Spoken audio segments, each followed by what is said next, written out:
perspective is super important in the world that we live in today.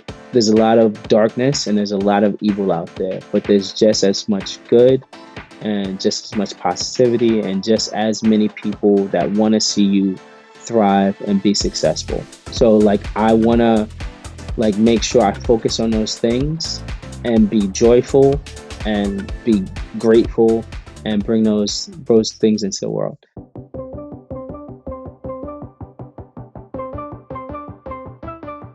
Welcome back to another episode of the Mile 40 podcast. Man, I am happy to be here today. We are progressing along with the winter. If you haven't already, I have a promo code in the show notes for copies of Audacious and Break Barriers. So get in there, get the discount, take advantage of being a Mile 40 listener. Also, if you get a chance, please be sure to hit follow and subscribe on Spotify, Apple Podcasts, and YouTube. Today's guest is a good friend, and that's where I want to start. Today's guest is Simon Lawson. He's a fitness and wellness expert, a master instructor, and a certified personal trainer with over 20 years experience transforming the lives of his clients through his proprietary method called Best Training. Currently, he's a physical education teacher. Or wait, are we no longer a physical education teacher? No, currently, yeah. Oh, we are? All right. Yeah. After working in corporate America for several years, his passion for fitness and his desire to live a more fulfilled, purposeful existence led him to the fitness industry. Simon has used his vast knowledge and platform to raise awareness and resources for the underprivileged and to create safe fitness spaces for marginalized persons. Simon, thank you for joining me today. My brother, thank you so much for that lovely introduction, and thank you for having me, man. You got it. You got it. Yeah, man. I lost track. It's been a while, and I had that bio, and I know we just met up a couple of weeks ago, and we had talked about a lot of things going on in your life, and things are always moving at a fast pace for you, my man. Yeah, it's good. Like I like life to be busy, but not overwhelmingly busy. Idle mind is the devil's playground, some might say from back in the day. So you want to stay busy in a good way, but not so busy that you're overwhelmed. Right now, I'm staying busy, like really working on myself, working on a few business things, but really it's about self-development. I know that's kind of cliche right now, especially around this time of the year where all the resolutions pop out and people try to um, transform themselves and renegotiate some dynamics between them and others. But this is really the time where I'm locking in on me because I know I got to fill myself up and really get good at being good to me in order to make others like feel good. And that's what it's all about, man. Yeah, man. I mean, that's one thing that's kind of stood out or distinguished you from the rest since the time that I have known you. You walk with a certain aura of authenticity where, even in your bio, you talk about your own method when it comes to approaching fitness and how you do things. And that's very clear in how you communicate with your audience that you're not following a generic formula. You're creating your own formula. And so I think that's truly one of the things that's distinguished you. And one of the things that, as a friend, makes our dialogue just so interesting. Cause I feel like I learn from you whenever I speak to you. And, I learn beyond, just the fundamentals of fitness. I learn about what's going on in your head as a human and what drives you to be a better version of yourself in this industry and with those whom you encounter through the space. For today's episode, I want to dive a little bit into the head of Simon, and we want to learn a little bit about you, what your background was like and how you got to where you are today. So let's just take things back and kick things off from, where you from, where'd you grow up, and how'd life kick off for you? This is cool stuff, man. I like it. Like, this is unscripted, folks. So this. So this is making me think a little bit. I'm gonna start back in the very beginning. I always say I was raised in the Bronx, but I was bred in Harlem, right? So I grew up in the South Bronx during a really, really tough time. I know my skin is glowing and I look good because I care about it, but I'm a little older. I'm approaching that half century mark now. So I grew up in the South Bronx in the mid '80s, and early 90s. We moved to outside of Riverdale, so the Northwest Bronx. Um, when I was a little older, when I was 12 or 13. But I grew up in a super rough neighborhood, and and like that taught me a lot of valuable lessons. It taught me how to navigate, like, quote unquote dangerous situations, and how to really be aware of my surroundings, and how to recognize that even though folks may not be in a good space or environment doesn't mean that they're bad people, right? And I've carried those lessons with me, I think, all throughout my life. My dad and my mom really valued education. So I was really privileged in the sense that even though it wasn't a great neighborhood and we didn't have exceptional means, my dad always put a super strong emphasis on education. So I was in private schools, Catholic schools, my whole life. So I had a bit of an oasis. Growing up. My dad had a candy store in Harlem, so I was being raised in the Bronx, going to school in the Bronx, and then after school, I would work in Harlem, and it was just a different dynamic. Still a rough neighborhood, but just a slightly different dynamic. So I got to see um, people in different neighborhoods and see how they were similar and how they were dissimilar. And at the end of the day, people are really the same in the sense that I believe most people want to better themselves, and most people just want love, right? So I think that's something that we share. But going back to kind of me, I grew up in the Bronx. My dad put me into this school called St. Augustine's, and it became a school for the performing arts. So I was really fortunate. It was almost like a charter school before there were such things as charter schools. Uh, I had exceptionally talented teachers at my school that specialized in the arts. So it was a school for the performing arts. Each student had to learn music theory. Each student had to learn how to play the piano, and each student had to choose another instrument of their choice. So as a kid, I was playing three instruments, not exceptionally well, but I was playing three instruments, which was, it's different than most of the kids in my neighborhood, right? Like, I had good teachers that cared about my education, right? I had exposure to something different, something new that I really enjoyed and that really challenged me. And I was getting exposure to different worlds. Like, we would go downtown to Carnegie Hall and to the Met and to operas. So I was, a black kid from the inner city growing up in the South Bronx, but I had exposure to so many things, and I had influence and guidance by people that really cared about my well-being. So it was pretty cool. Like, as a kid, I was on 60 Minutes, right? Like, so because my school was such an oasis, like, they featured it because it was a place of learning and love in this really, really bad neighborhood. So there was there was that kind of dichotomy always, and that's always seemed to be a part of my life. That dichotomy where, even though I've been in some harsh, bad environments, I've always seen the light and had access to love and opportunity, and I try to pay that forward. Try to pay that forward. So as a I guess going from there, when I was about 12 or 13, my family, just me and my mom and my dad, moved to Bailey Avenue, which is outside of Riverdale. It's like off of Broadway. So much nicer neighborhood. Got away from a lot of the bad stuff, bad influences, and the the negative elements. And I got into Fordham Prep, which is a really good prep school. It's an all boys school, and again, not the perfect place, but definitely a place that focused on education and turning young men into boys, right? I was blessed to have a strong educational foundation, and that stays with me. I always think, and I put this on Instagram the other day. I put, have a strong foundation in education, because I think that's helped me out so much.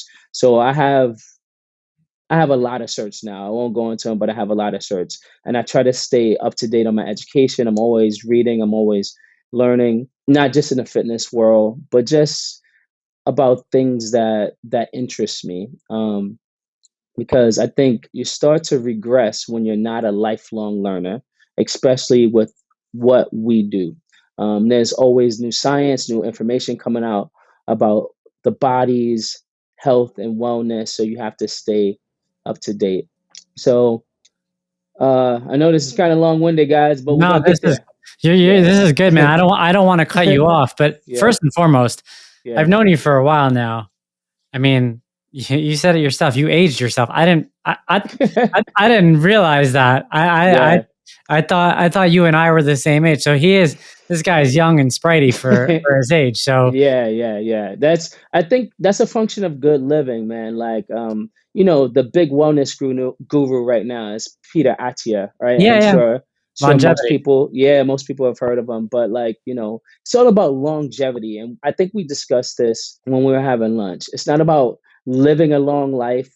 It's about living a long, healthy, good life. And most of the things, I can't say I'm perfect, but most of the things I strive to do, my training, my nutrition is all about like feeling good, looking good, being good, not just now, right? Because a lot of people are doing things for their bodies right now to look good and feel good, but what are the long-term ramifications, right? A lot of it is genes, right? And thank mom and dad for that, but you know, you gotta cut out the things that have been proven to not be good for you in the long run. Excessive drinking, overeating of the bad stuff. I'll leave it as generic as that because people will probably come at me if I tell you what not to eat. But and having smart, balanced programs that don't injure you and like and that you can maintain and grow with, right, and progress. But Absolutely. but yeah. So, before we kind of pick up from there, I want to ask you talk about your schooling experience now through Fordham Prep. You talk about the dichotomy of the environments that you were kind of placed in between there. It sounds like your parents kept you grounded from day one, but were there any periods throughout that time where perhaps you got involved in places you shouldn't have been getting involved? Yeah, I mean, a little bit. Like for the most part, I walked the straight and narrow. My dad was a military guy, so like he was a pretty strict disciplinarian, right? Sometimes excessively, like this is old school, a little in my opinion, right? When I look back in retrospect, little too physical the with the discipline, right? And not enough explanations of like why things um are the way they are, right? So I never really rebelled, but I had a few instances in my life that you know changed me. I lost some friends like really early. Like I told you, I grew up in the South Bronx.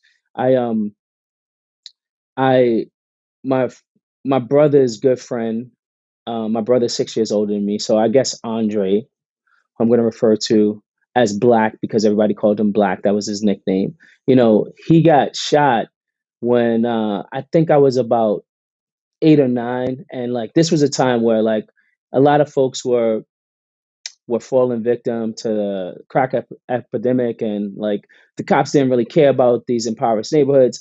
I saw this kid, and I'm like 8 or 9, and he's got to be 14. I saw this kid sit out in the street for like 6 or 7 hours uncovered, like in his own blood, right? And he was a good kid, like it was just an accidental shooting, but that was the neighborhood, right? So like as a kid I understood that being in a bad neighborhood, anything can happen. My mom and my dad separated when I was 12 or 13.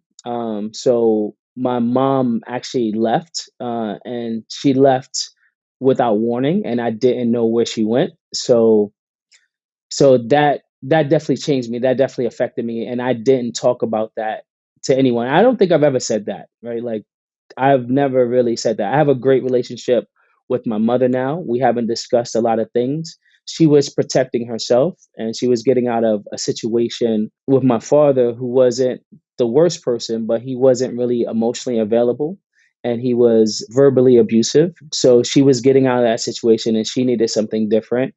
And I'm the youngest of a bunch of children. So it was just me, my mom, and my dad in the house at the time. And when my mom left, it was just me and my dad. So that also changed me. That affected me. I became the best thing that came out of that was I became very self-reliant, right? And I learned how to navigate the world on my own, right? Which has which has really helped me, right? Like in a lot of situations. I in any situation before I go for help, and this might be a detriment sometimes, I'll try to figure things out myself because I've been in situations where I know I needed to figure things out myself, right?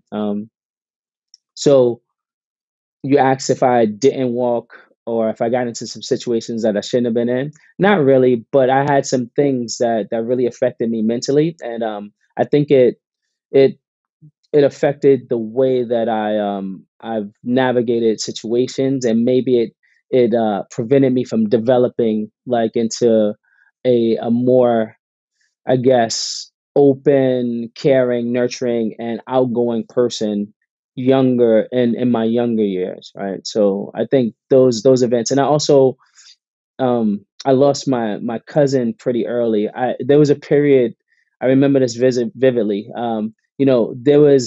There was something called ice grilling, right? Like which is like staring at somebody and trying to be tough, and I guess like when a lot of kids are coming of age, 13, 14, 15, especially in rougher neighborhoods. You ice grill, you try to pretend you're tough. And I lost my good cousin Dwayne in a car accident. Um, and I remember I didn't smile, I didn't talk for like a month or two, and I was at Fordham Prep at the time, and everybody thought, my friends thought that I was, just trying to act tough or be cool or whatever.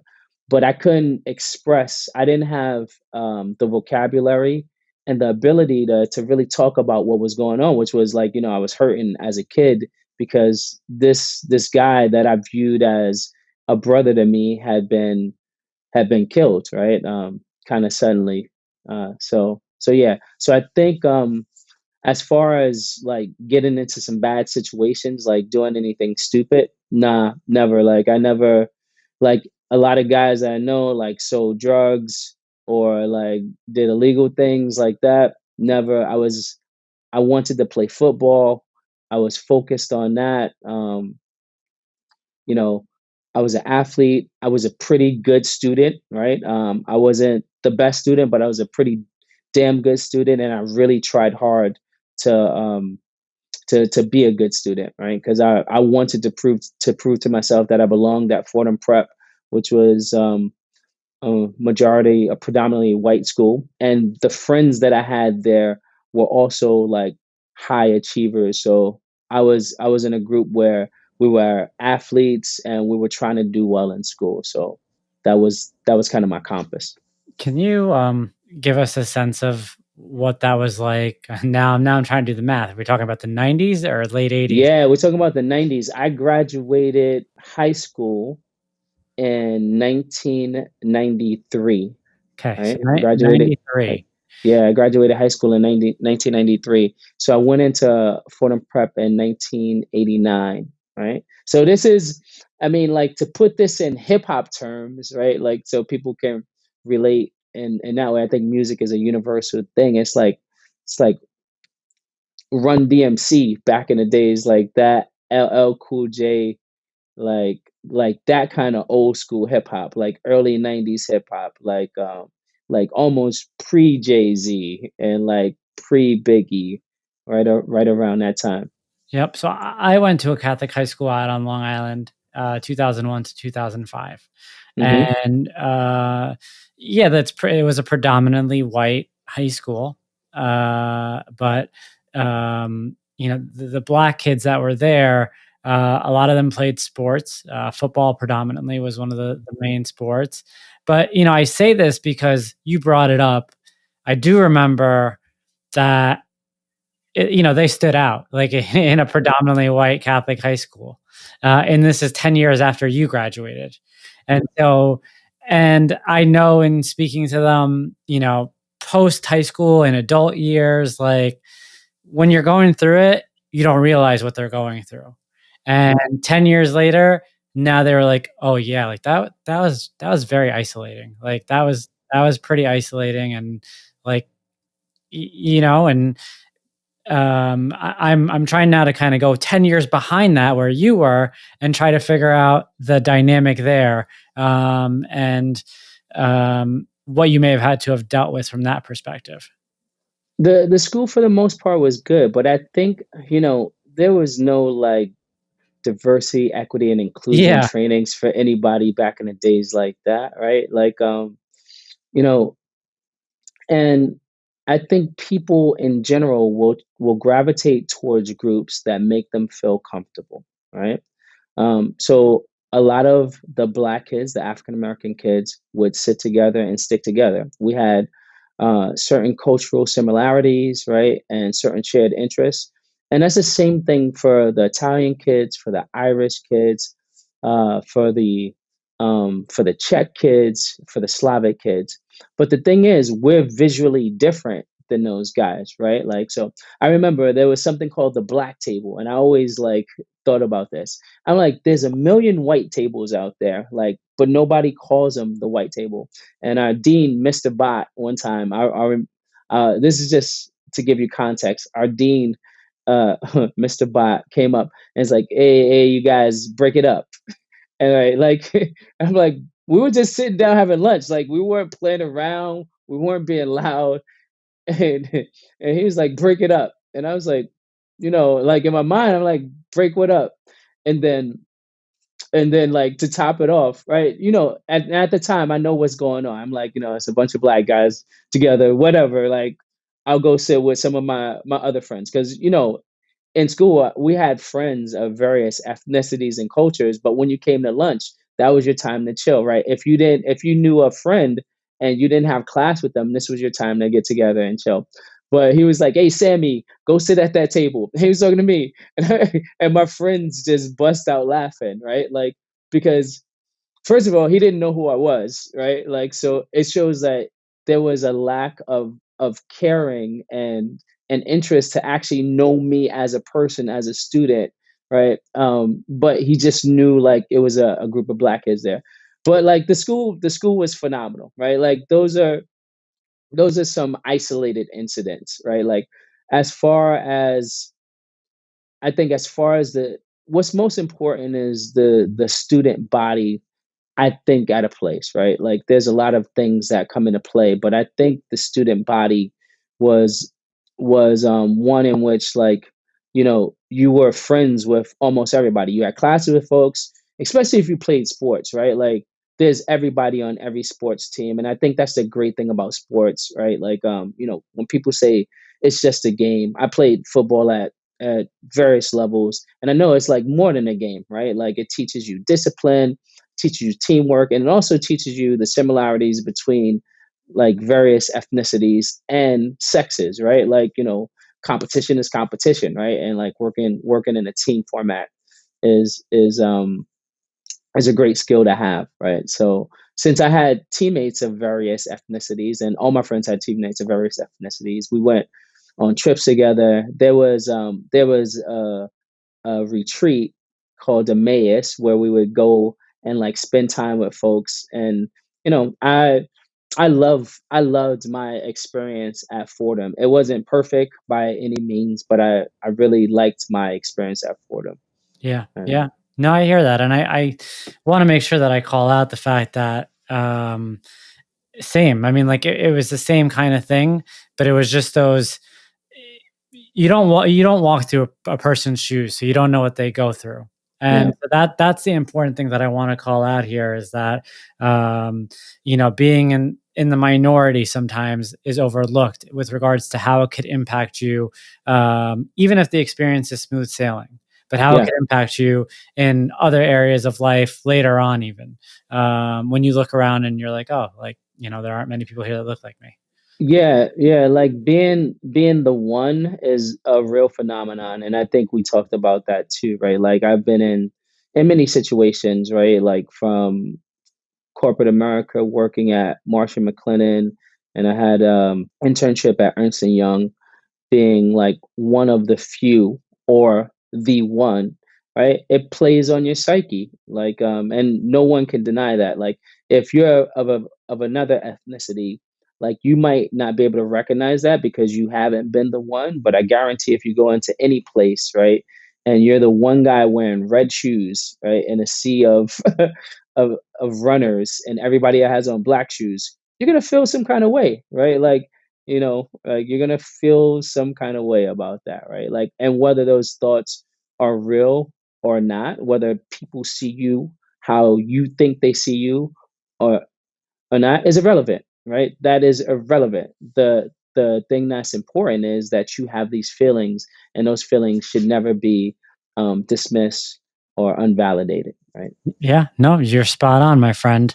Um, there are a couple different directions that we can take this. I do want to ask, after your parents split up, you said you were like 12, 13 when that happened. Yeah.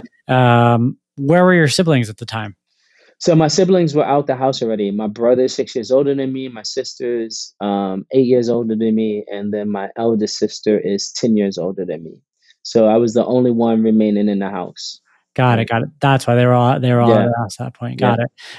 And how much did that split, you know, I guess kind of mess with your psyche at that point? Because you're at a critical juncture now, right? You're going into high school, and you talk about playing football. You talk about the impact of football, and with regards to what it incorporated in you, with regards to discipline, turning you from a boy into a man. You said your father had a military background, and I'm trying to put the pieces together now with regards to uh, how much of sport was fun, how much of it was an escape. I think it's both, right? Like, I had football practice or track practice like every day, and if I wasn't doing that, I was playing basketball after school, playing ping pong after school, um, and yeah, I loved it, right? Like, so I don't think I particularly thought of it as an escape. Like, I don't want to be home or anything like that, but you know, it definitely provided a quote unquote safe space and a reprieve for me, right? And an outlet, right? And an outlet. Like, I think like a lot of kids are like angry, right? Like, I work with kids, and if they're not angry, I think it's just a period of transition where we're all trying to find ourselves and trying to find our places, like right after puberty, and we're trying to fit in within our social networks, and like we're thinking about what our next steps are, and things have changed. We've gotten out of grammar school and elementary school, and we have a new friend set. So like, I think in my case, like, I loved playing football, and I loved sports in general, and I loved to compete. Even if I wasn't good at something, I still love to compete. I still love to compete because, it was a way of me being with my friends, and it was a way of me being healthy. I was always health conscious. Like, even as a little kid, I was health conscious. So like, it was a way for me to incorporate all the good things in my life. What were you most self conscious about? I said health conscious, Oh, health. but I'll tell you my self-conscious story. This is the first time I ever did push-ups, right? This is a cool story. I was friends with like the popular kids in my elementary and grade school, and we had to go and change for something, maybe for recess. And it's me, Rodney, and Chris. And I went into the bathroom, and they came into the bathroom with me because we all had to change. And I took off my shirt to change into my t-shirt, I think, because this is Catholic school at the time. So we have on a tie, and we have on a button-down shirt, right, like in slacks. So I took off my shirt so we could do it. And then I heard like Rodney or Chris say, "Ooh, ooh, ooh, what's that?" And then I looked down, so I'm thinking it's like a roach or a rat or something. I'm like, "What?" And they say, "What's that?" And they point to my belly, right? Mm. So I was chubby at the time, but I didn't have any self awareness of it, right? Like, and I was like, what? Like, yeah, I kind of brushed it off, right? And then as the first time I became body conscious and aware, right? Like, so I'm like, in retrospect, I'm like body shaming, right? Like, Wow. Yeah. retrospect, I'm like body shaming. But I remember that day, and I don't know how I got the idea. Like, I looked down, I didn't think much of it, right? Like, I wasn't super fat, but I was chubby. I shopped in what they call the husky section at at different places, right? So I went. I don't know if I told you this before, but my dad had a candy store, so I was heavy on the candy and like I had to lay after. low on the candy after that. Yeah, right. So like and like I was kind of sedentary at times too because I would go and work in the candy shop all the time. So I remember that day when that happened, I went home. There was a little red stool that we had in the house. I started doing push-ups off of that and I started doing dips off of that. I was doing squats off of that.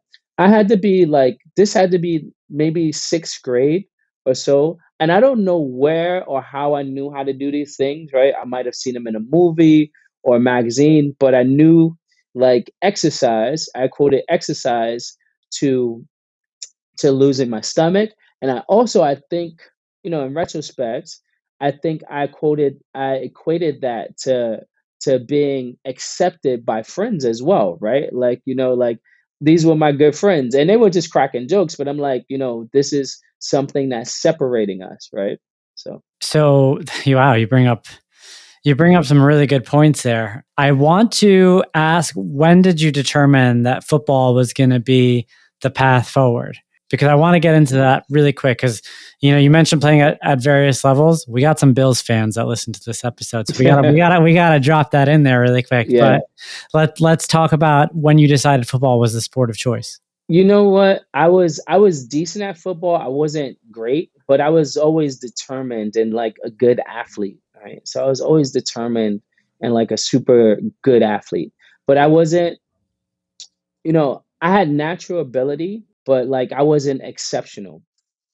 I wasn't the guy that was being recruited by Florida State, Ohio State. I think I just really liked it and I really enjoyed it and I was kind of obsessed with it too. And then when I got to college, right, like they gave me a shot and I did some good things What and position did you play? I played wide receiver, slot back, right? Got it. So like this is a time before there's a famous Jet, Wayne Corbett, Yep. um, who played for the Jets, and he was a smaller guy. I'm not super tall. I'm 5'10", but I was always pretty fast. And me and my friend Jamal, I was lucky. I was lucky because I had a friend group from Fordham that went to Buffalo with me. So I went to University of Buffalo, and I had a friend group, and one of my friends Jamal also played football with me, and he was like great support, and he was he was just there, and I think we supported one another, right, and we believed in one another, and yeah, and I think that's it. So like to answer your question, I don't know if there was ever a time where I was like, oh, it was always a time where I was like, I want to play pro football, right? Like, there was many a times where I was like, I want to play pro football. I was assessing my skills and I was looking at what other like high schoolers that were really good could do. And then when I got to college, I was looking at like what really good college players could do and what the NFL guys could do. And I was just trying to see, I was trying to be strategic about it and say like, what do I have that's similar to that, and what do I have that's not similar to that, and how can I kind of fill in the gaps, right? Like what might get me there. I was never good enough where I was like, I'm definitely gonna play pro football, right? Like, and I was like, and I guess I was a little reluctant to even believe that I could do it. Like I knew I wanted to do it and I knew like it was a possibility, right? I don't know if I thought it was like a probability. So you mentioned, you'd look around and you'd kind of identify your strengths and your weaknesses relative Yeah. to the competition. Just Yeah. for fun, what was your biggest strength? What was your biggest weakness? My hands, I could catch anything, man. Like like if you threw it next to me, like I could I could snag the ball. Like I had really good hands, man. Like my coach, my college coach, he said you have the softest hands. It's like you have some of the softest hands I've ever seen. And that's just not physically soft, man. It just means like, some receivers are body catchers and some receivers can catch with their hands and like bring things in. And then some receivers can guide the ball in. And if you watch you watch pro football, like there's certain guys that will guide the ball in and will take the ball with them, and I could take the ball with me, right? Like so, like it was never any noise. Like when I would practice with my QB at the time, like my thing was like I didn't want to hear a ball hit my hands at any time, right? Like whether it be like a slant route or a stop and go, I wanted to like when I caught the ball, I wanted it to feel natural, and I didn't want to. I wanted it to feel like the ball was being drawn to me and I didn't want to hear anything. Those were like my objectives, right? Like cuz I knew that's what I was really good at. And I was quick. I was not blazing fast. I was quick, right? So I could make good cuts, good moves, and I was smart. I knew how to find the soft areas of the field, right? So as a receiver, um, we got to find the soft areas of the field because they play zone. On the highest levels, and you got to know where opponents are not, and you got to get to those areas. And I can sense that. I had a good football sense, and I can read zones pretty well. And I think my last strength was I would outwork anybody, right? Like and my work ethic is, I think my work ethic is unquestioned, right? Like I'll still be like the last guy in the gym, like to this day. And I remember one time showed up late for practice. I don't know why. Like, but it was a bunch of guys. I think they swindled us. I think they told us the wrong time on purpose. But it was like 18 guys that showed up late for practice, which never happens. I think one of the coaches made a mistake. I was like, I'm pretty sure I was supposed to be here at this time. But like they have these workout sessions where they'll try to drop you. They'll try to make you quit if you do something wrong, right? Like so I don't remember what it was. It was like it was like 40 minutes straight worth of bear crawls or something like that, right? Like and guys weren't quitting. Nobody's gonna quit, right? Like because guys are on scholarship and that's what you want to do. But guys had tapped out, right? Like they fucking puking on themselves and like they had tapped out. Like it's like they said like things like I can't do this, I'm not going, I'm not doing this, like there's a lot of fuck yous going on. But I remember that I was like, I'm not, my objective was just to last longer than everybody else during this during this terrible workout. So like, and I think that got me some points because this was pretty early in my career. If you know me, you know that I like to look good and feel good. As an endurance athlete who trains daily, I need my wardrobe to fit the mold. Roan creates performance-driven clothing for your active lifestyle. Each piece is designed for versatility and made with integrity to outfit you for an active life lived on your own terms. The Roan promise is to help you move forever forward. Use code MILE40 for 20% off online and in-store for new customers only. Visit www.rhone.com,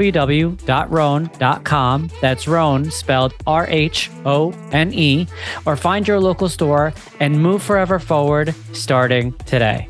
That's so interesting because I think that lesson goes to a lot of things in life, right? Like where in the landscape of your career and the landscape of sports and the landscape of a lot of things that we want to accomplish in life, a lot of times it's just about getting the mindset to understand that it's just about being mentally strong enough to outlast everybody else. And it's like, in a way, it's like an endurance muscle that you build over time through different experiences. That's been my experience with it. I mean, like just to use like kind of like a really silly example with podcasts, they say that like a very high percentage of podcasts fail after like episode 3, and of the remaining 90% of those fail after episode 20. And the reason for that is because people just don't have the endurance to like make it past episode whatever the number is. And I think that's just a a skill that could apply to so many different things in life, where if people take a step back and realize, you don't have to go so hard during those bear crawls. You have to bear crawl just hard enough to outlast everybody else, but you don't need to be the fastest bear crawler out there, on that field. Um, and that's what I think, is it's a bigger lesson that kind of transcends the experience. Yeah, for sure, man. You gotta find a way to keep showing up and stay in the game, man. It's like, it's cliche, but life is a marathon, right? Like, and if you can last, right? Like, very few people are winning the marathon, right? It's one guy that wins. Only one guy that wins the marathon is And like, sometimes he wins it again. So like it's yeah, like, yeah, yeah. He's probably gonna win it a couple of times. yeah, Yeah. no, you're And right. he's probably from a certain demographic region across the world, right? So like you're already at a disadvantage. But if you can last in that marathon, man, you're still in like the 1% of the world, right? Like, so there's only one guy that wins, but like the rest of the folks out there that have lasted, they're doing something remarkable because what is it? Like only 1.5 or 2% of people actually have completed a marathon. I think it's some crazy stat like that. Yeah, no, I think you're spot on with that. Um, we touched on a lot of good things, and we haven't even hit on your adult life yet. So we're going to kind of Yeah. speed through this a little bit Yeah. with regards to now, uncovering a little bit about what happened, post college. So just Right. quickly give us the biographical steps post college, and I'll stop you with a couple questions. Yeah, man. So post college, uh, I don't know. I feel like I want to work my way. Yeah, I guess we'll go Or however you want to sequentially. answer it Yeah, as you feel comfortable. yeah. I think I like to talk about like the most pivotal stuff. Like I think post college, right? Um, where I am today, right now, is my. I'll talk about this. So I work at a all girls school in New York, and I made a conscious decision to do that because my mom adopted a uh, a girl and a boy when I was about, I would say about 28 to 30, and the state took my adopted sister, my adopted brother from my family for bogus reasons, and they were both in a pretty bad place. They come from very traumatic situations where their mother had abused them and had abused drugs, and their families really didn't take care of them that well. So, you know, my mom gave them a great opportunity, and the state took them away and actually, did some bad things to my mom, accused my mom of some things. We had to go through like a lengthy legal process, right, to clear her name and make sure she didn't have a record. Um, but my adopted sister, because you have to realize she's older now, she has some mental problems, and she actually tried to commit suicide and tried to kill one of her children while she did it. Right, so Tries to kill one of her she own children. yeah, tried to kill one of her own children, right? So she um, tried to jump from the terrace or the fire. What do you call it? The fire escape from a building. Yeah, luckily the child survived, and she survived. Both of them were pretty badly beat up. So where I am today is because you know at one time my mother gave someone an opportunity, right, out of the kindness of her heart, and due to a bad situation, bad circumstance, the opportunity was taken away. And I think that, if things had been changed, she could have made an impactful difference in this young girl's life, right? And I want at this time to know that I'm not only like living in my passion and purpose and helping people in the health, but making a concerted effort, a focused effort to help young girls, right, at this time, right? Um, Help them physically, help them mentally, and be a ally for young women in any way that I can, right? Um, so yeah, that's where I'm at right now. So that's why I chose when I had an opportunity, I jumped at it to work at all girl school with young women, right? The I guess like adult life. I'm gonna blaze through this. No, I was listen, man. yeah Thank you for redirecting the question because yeah I mean that experience in and of itself just says so much about who you are and how you show up, and how you prioritize things. And maybe let me rephrase the question as opposed to kind of asking about your career trajectory and how you get to where you are right now. You know, clearly that was a very pivotal part or experience that you lived through in your adult life. Were there any other experiences in your adult life that helped kind of shape you to where you are right now, that you want to speak to?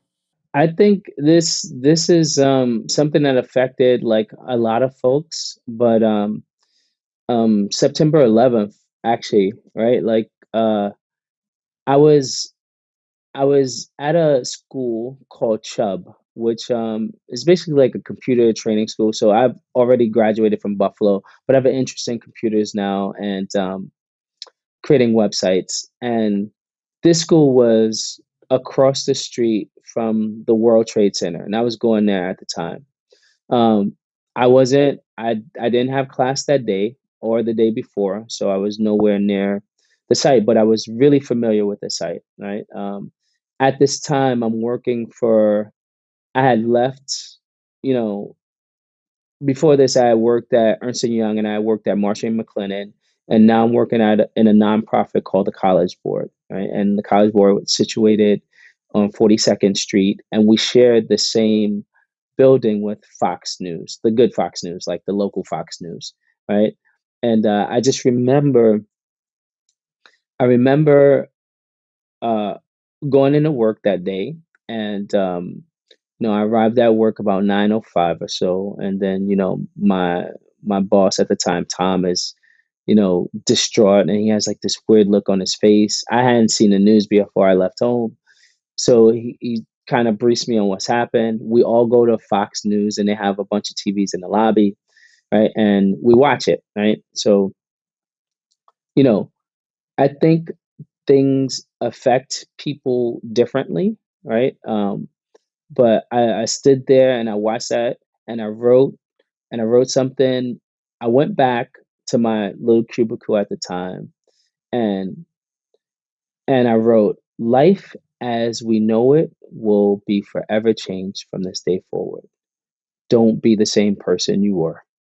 Right? And I wrote that to myself and I carry those words with me in my heart every day, right?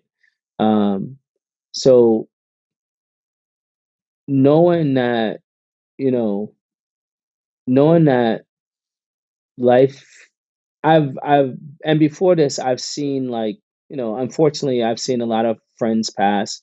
I have friends at Fordham, like two good friends at Fordham that were killed, Lamar and Najee Ra, rest in peace.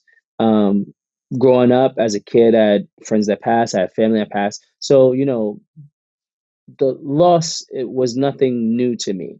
But it was just something about that day, that massive amount of loss, and I guess me being a young man, I had made the a conscious decision to get out of the finance world and work for a not for profit. Um, and like I had I was trying to come into my moral own at the time.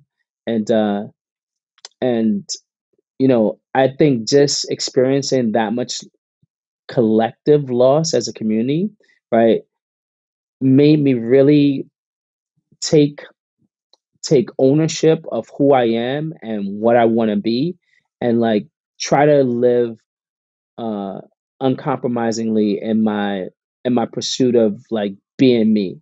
Like so I think I've always been a little bit different in that regard. Like I haven't followed like the the traditional path that a lot of folks might follow. Like yeah, you know, like I had a very good job working in finance, right? Like but that wasn't for me. I chose to go back and get like an undergraduate degree because it was something that I really wanted to do, and I like doing computer science. And I was like, I think it's more practical than trying to pursue something else, right? And when I wasn't happy at my present job, you know, I had fitness, and I was like, you know, I'm gonna pour myself into fitness, uh, and and I loved it, and I was like, okay, I'm not making much money right now, but I really really like this, right? And you know, like I think a lot of it has just been about like being true to myself and like kind of being like authentic about what I need. And I like things, right? Like and I like nice things, but I know the difference between my wants and my needs. And I think that's where I think that's really helped me to be authentic and navigate and live a life where I feel fulfilled in my purpose, and I don't feel like I lack anything that I might not have, right? So even though I might not have certain things, I don't feel lack Yeah. for those things. Amen to that, man. I mean, to kind of summarize this all together, um, you know, you you grew up in a situation where you probably could have gotten in a lot more trouble than you did, but you always kept your head on straight. Thankfully, to the role that your parents played in your life. You had seen some darkness. You talk about some of the graphic things that you've seen with regards to. The truth is, like, you could have been right there. That could have been you Yeah, yeah, for in sure. some Like circumstances.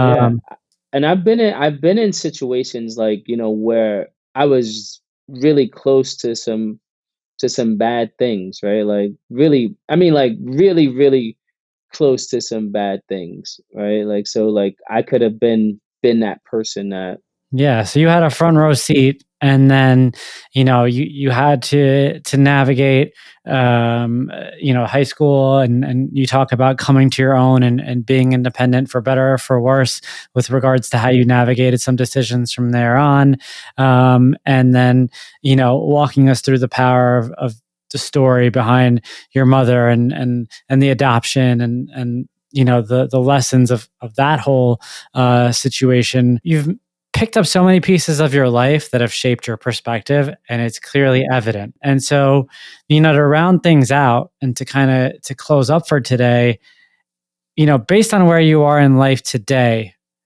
what are the three most important things to you right now, as you walk through life?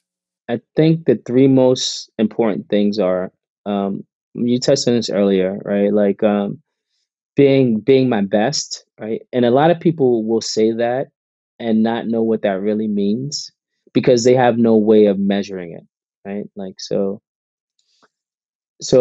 for me, my best is my best. Right? I know what my best is because I have certain yardsticks and certain measurements, right? So I have a best for physicality, right? Like I know what I can run a mile in, right? I know what I can lift a certain amount of weights in. I know how many push-ups I can do in a minute. I know how many pull-ups I can do unbroken.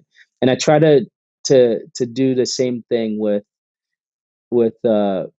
my level of patience with people, my level of caring and kindness, and how much I quote unquote give back. So how much time I I choose to donate to charities and to train folks for no cash, right? And which I do.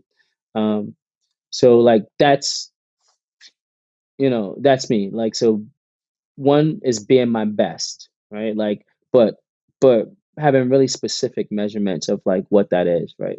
Performing at an optimal level.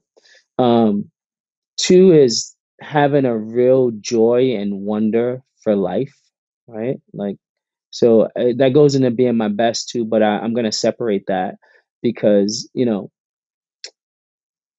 perspective is super important in the world that we live in today. There's a lot of there's a lot of darkness and there's a lot of evil out there, but there's just as much good and just as much positivity and just as many people that want to see you thrive and be successful, right? Like so like I want to like make sure I focus on those things and be joyful and be grateful and bring those things into the world. And number three is I would say what's most important is touching as many folks authentically as I can, right? Like, I don't want to I don't need to bend the world, right? But if I can touch a couple of folks in an authentic manner and help them, like in any way, help them fulfill their potential and bring out their best selves, then I know that's my purpose, right? Like in whatever way, if that's fitness, I say, I say, and I really embrace the title of being a life coach, and I think the main the main way I do that is just by sharing my experiences. And right, and there's many people that have gone through much more tragic, traumatic, and harsh things than me. But I think when you share your experiences, you give people the power, the freedom to also share their experiences and and live out their passion and purpose and help them find it, right? Because I think a lot of folks are still lost when it comes to that, right? Like, and if you can talk openly and freely about how you navigated through whatever situations you navigated through to find your purpose, I think it helps people like with their compass as well. Right? So I think those are my Yeah, three man. biggest things. Beautifully said. And thank you, brother. I mean, look, that last one, it radiates and you exude it. I can tell you personally, every year, the New York City Marathon comes around the corner. And I think to myself, am I going to see Simon on that Fifth Avenue stretch? And the reason I think that is because for some reason, I know when I see you, I got to put a strong face on. And anyone that knows, that part of the race, it's probably the hardest part of the race. Yeah. Yeah, But right around that 96, yep, that 110 to 96, that incline yep, that's going up, that gradual incline. that's the hardest part of the race. But one of the things that I associate with that part of the race is you, because of that one year where we ran past, where I ran past you and you ran with me for a little bit. And in my head, I don't know what you've done to me over the years, but you've wired me to want to be my strongest self. And I know that if you had that impact on me, I have no doubt you're having it not only in your students, but everybody else that you're coming across. So I just want to say thanks, man. Thank you for coming on. Thank you for sharing everything with us. Thank you for being vulnerable and for laying it out. I have no doubt you're going to leave so many people inspired from this episode. I appreciate you, bro. Thanks for having me, and thanks for creating that space where I could just talk freely, man. You got it, man.